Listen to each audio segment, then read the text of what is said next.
If you think we're waxworks, you ought to pay, you know. Waxworks weren't made to be looked at for nothing, no how. Contrary-wise, if you think we're alive, you ought to speak. I'm sure I'm very sorry. Tweedledum and Tweedledee agreed to end the battle. The Tweedledums of Tweedledee had spoke his mess and radical. She spent few down the monstrous curl as black as a time barrel. She tried to move the hero so they cried for God their fire. I know what you're thinking about, but it isn't so, no how. Contrary-wise, if it was so, it might be, and if it were so, it would be, but as it isn't, it ain't. That's logic. I was thinking, which way is the best way out of the woods? It's getting really dark. Would you tell me, please? First boy! No how. Next boy! Contrary-wise. You've begun wrong. The first thing in a visit is to say, how do you do, and shake hands.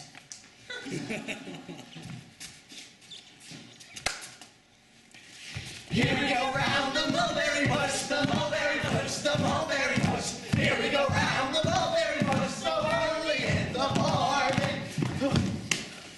4 times around is enough for one dance. I hope you're not much tired.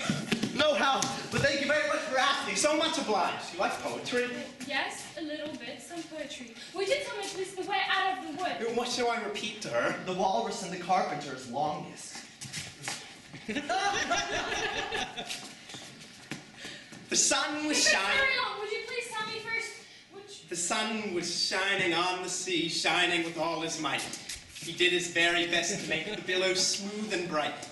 And this was odd because it was the middle of the night. The moon was shining sulkily because she thought the sun had no business to be there after the day was done. It's very rude of him, she said, to come and spoil the fun. The sea was wet as wet could be. The sands were dry as dry. You could not see a cloud because No clouds were in the sky. no birds were flying overhead. There were no birds to fly.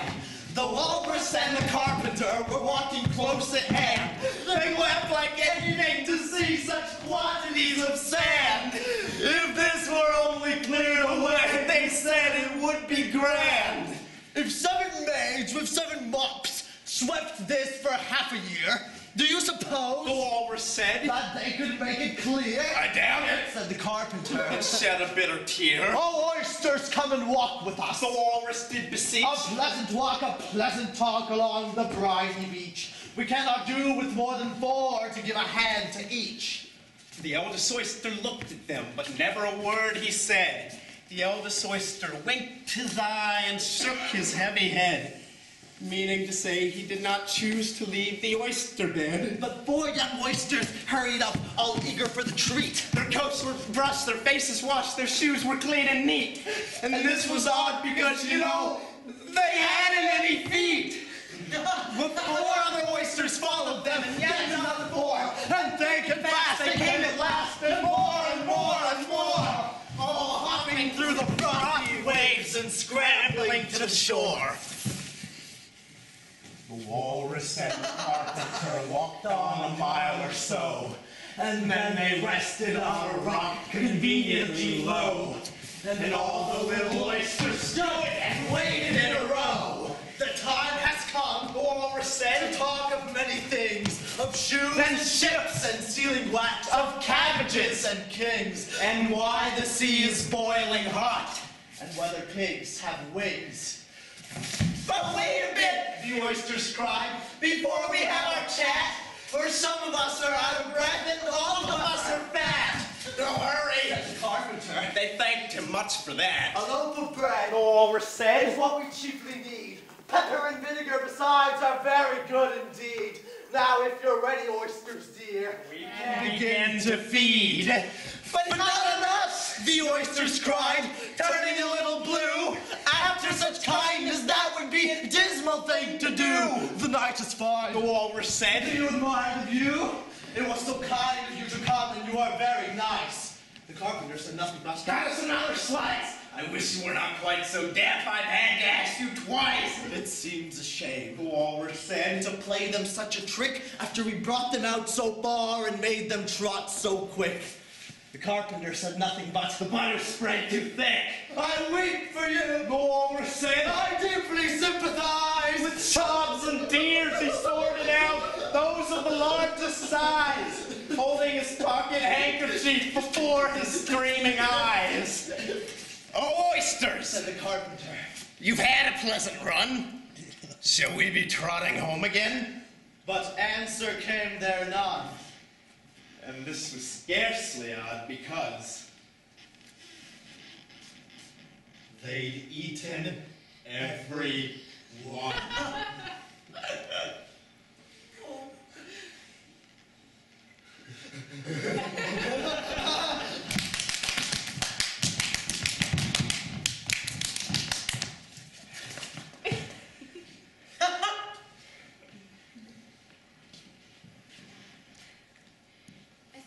I like the carpenter best, because he was a little bit sorry for the poor oysters. Well, he ate more than the carpenter, though, you see. He held his handkerchief up in front so that the carpenter couldn't count how many he took, contrary-wise.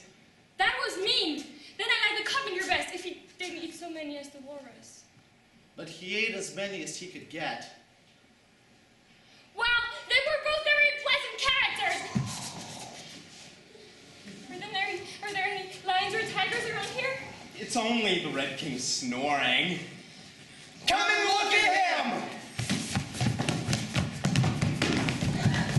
Isn't he a lovely sight? Fit to snore his head off. I'm afraid he'll catch cold being on the damp grass. He's dreaming now, and what do you suppose he's dreaming about? Nobody can guess that. Why, about you, of course. And if he left off dreaming about you, where do you suppose you'd be? Where I am now, of course! Not you, you'd be nowhere. Why, you're only a sort of thing in his dream. If that there king were to wake, why then you'd go out. Bang! Just like a candle. I shouldn't! Besides, if I'm only a sort of thing in his dream, what are you? I should like to know. Ditto. Ditto. Hush! You'll be waking him up, I'm afraid, if you make so much noise. Well, it's no use you're worrying about waking him when you're only a sort of thing in his dreams. You know very well you're not real. I am real! Now, you won't make yourself a bit realer by crying. There's nothing to cry about. If I wasn't real, I shouldn't be able to cry. Oh, I hope you don't suppose those are real tears. But at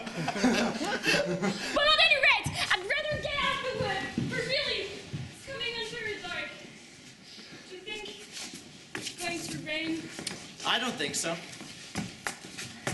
At least not under here. No how. But it might rain outside. It may, if it chooses. We've no objection, contrary-wise. Do you see that? It's only the rattle. Not a rattlesnake. Only the rattle, cried old Grillo. I do it. It's the boiled, of course. You need to be so angry about an old rattle. But it's not old, I tell you. It's new. I just bought it yesterday. It's my nice new rattle.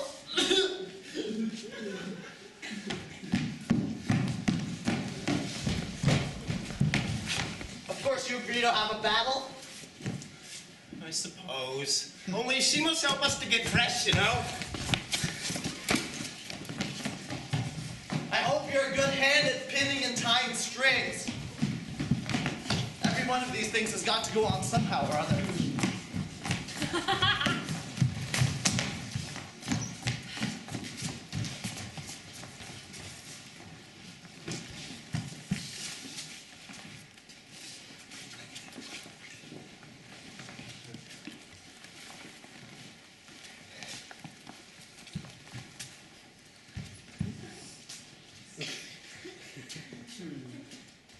Do I look very pale?